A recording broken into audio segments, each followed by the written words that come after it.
നമസ്കാരം. ഫുക്രിയിലേക്ക് സ്വാഗതം. IPLൻ്റെ ഫൈനലാണ്. ഇന്ന് രാത്രി 7:30-ക്കാണ്. ബംഗളൂരു റോയൽ ചാലഞ്ചേഴ്സ് ബംഗളൂരുവും ഗുജറാത്ത് ടൈറ്റൻസും തമ്മിലാണ് മത്സരം. ലീഗ് റൗണ്ടിൽ ആദ്യ 2 സ്ഥാനങ്ങളിൽ വന്ന ടീമുകളാണ്.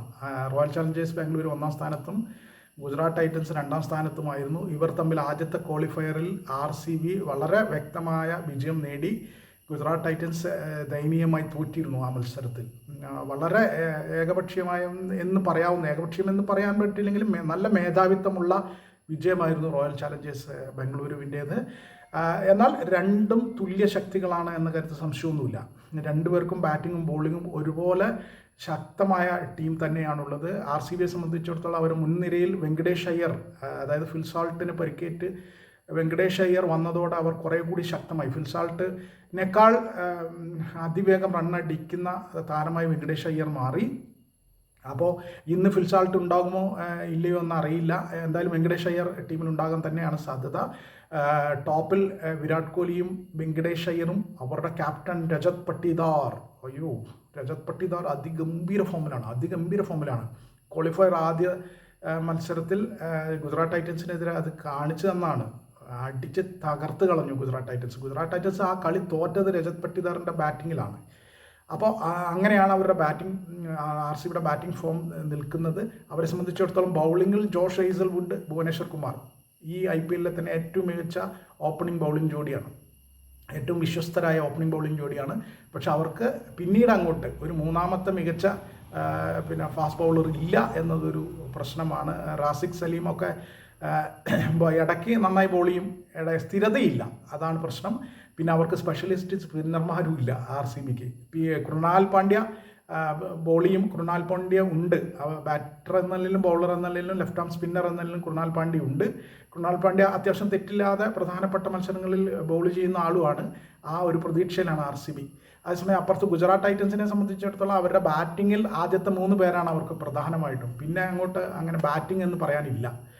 അതിൽ തന്നെ സായി സുദർശൻ, ശുഭ്മാൻ ഗിൽ ഓപ്പണിംഗ് സഖ്യത്തിലാണ് മുഴുവൻ പ്രതീക്ഷയും. ഈ ടൂർണമെൻറ്റിൽ ഒട്ടാകെ ഈ 2 പേരുടെ കളിയിലാണ്, ബാറ്റിങ്ങിലാണ് ഗുജറാത്ത് ടൈറ്റൻസ് മുന്നോട്ട് വന്നിട്ടുള്ളത്. മൂന്നാമത് വരുന്ന ജോസ് ബട്ട്ലർ. ഇങ്ങനെ 3 ബാറ്റർമാരെ ആശ്രയിച്ചിട്ടാണ് അവർ നിൽക്കുന്നത് ബാറ്റിങ്ങിൻ്റെ കാര്യത്തിൽ. ഇനി ബൗളിങ്ങിലേക്ക് വന്നാൽ കഗീസോ റബാദയെ പോലുള്ള ഒരു ബൗളർ അവർക്ക്, കഗീസോ റബാദയും മുഹമ്മദ് സിറാജും ബാംഗ്ലൂരിന് ഭുവനേശ്വർ കുമാറും ജോഷ് ഹേസൽവുഡും എങ്ങനെയാണോ അതുപോലെ തന്നെയാണ് ഗുജറാത്ത് ടൈറ്റൻസിനും. ഇതിലെ ഏറ്റവും വലിയ തമാശ റബാദയും ഭുവനേശ്വർ കുമാറും ആണ് ഏറ്റവും കൂടുതൽ വിക്കറ്റ് നേടിയവർക്കുള്ള പർപ്പിൾ ക്യാപ്പിന് വേണ്ടി മത്സരിക്കുന്നത്. 28 വിക്കറ്റുമായി റബാദയുണ്ട്, തൊട്ടുപുറകെ 26 വിക്കറ്റുമായി ഭുവനേശ്വർ കുമാർ ഉണ്ട്. ഒരു കളി കൂടുതലായിരുന്നു റബാദയെ സംബന്ധിച്ചിടത്തോളം. ഒരു എക്സ്ട്രാ ക്വാളിഫയർ കളിച്ചതുകൊണ്ട് ഒരു കളി കൂടുതൽ കിട്ടി. അപ്പോൾ റബാദയാകുമോ ഭുവനേശ്വർ കുമാർ ആകുമോ എന്നത് ഒരു വശത്ത് കിടക്കുന്നു. ഇനി അവരെ സംബന്ധിച്ചിടത്തോളം പ്രസിദ്ധ് കൃഷ്ണ 3-ാം സ്ഥാനത്ത് ബൗളിങ്ങിന് 3ാമത്തെ ഫാസ്റ്റ് ബൗളറായിട്ടുണ്ട്. അവരുടെ ഗുജറാത്ത് ടൈറ്റൻസ് ഈ ടൂർണമെൻറ്റിൽ വിജയ പാതയിലേക്ക് വന്നത് ഒരു മാറ്റത്തിലാണ്. അത് ജെയ്സൺ ഹോൾഡറെ കൊണ്ടുവന്നതിലൂടെയാണ്. ഗ്ലെൻ ഫിലിപ്സിനെ മാറ്റി ജെയ്സൺ ഹോൾഡറിനെ കൊണ്ടുവന്നതിലൂടെയാണ്. ഹോൾഡർ വന്നതോടുകൂടിയാണ് ഗുജറാത്ത് ടൈറ്റൻസ് ബാലൻസ്ഡായ. ഹോൾഡർ നന്നായി പന്തെറിയും, നന്നായി ബാറ്റ് ചെയ്യും, നന്നായി ഫീൽഡ് ചെയ്യും, ശരിയായ ഓൾറൗണ്ടറാണ്. അപ്പോൾ ഹോൾഡർ പ്രധാനപ്പെട്ട ഒരു അംഗമാണ് ഈ ടീമിൽ, ഗുജറാത്ത് ടൈറ്റൻസിൻ്റെ ടീമിൽ. അവരുടെ സ്പിന്നർ റാഷിദ് ഖാനും നല്ല ലോകോത്തര സ്പിന്നറാണ്. പക്ഷേ അദ്ദേഹം ഇത്തിരി ഒരു പൊടിക്ക് നിറമങ്ങി നിൽക്കുകയാണ്. അദ്ദേഹം ഫൈനലിൽ മികച്ച ബൗളിംഗ് കാഴ്ചവെക്കും എന്ന് തന്നെ പ്രതീക്ഷിക്കാം. എന്തായാലും തുല്യ ശക്തികൾ തമ്മിലുള്ള ഒരു പോരാട്ടമാണ് റോയൽ ചാലഞ്ചേഴ്സ് ബംഗളൂരും ഗുജറാത്ത് ടൈറ്റൻസും തമ്മിലുള്ള മത്സരം. അതുകൊണ്ട് തന്നെ ആര് ജയിക്കുമെന്ന് പറയുക പ്രവചനാതീതമാണ്. ആര് ജയിച്ചാലും മികച്ച ഒരു ചാമ്പ്യനെ IPLന് കിട്ടും എന്നത് ഉറപ്പാണ്. RCB ആണ് ജയിക്കുന്നതെങ്കിൽ തുടർച്ചയായി 2ാം വട്ടം, കഴിഞ്ഞ കൊല്ലം വരെ ഒരൊറ്റ കിരീടവും നേടാത്ത RCB തുടർച്ചയായി 2ാം വട്ടവും കിരീടം നേടുന്ന അവസ്ഥയിലേക്ക് പോകും.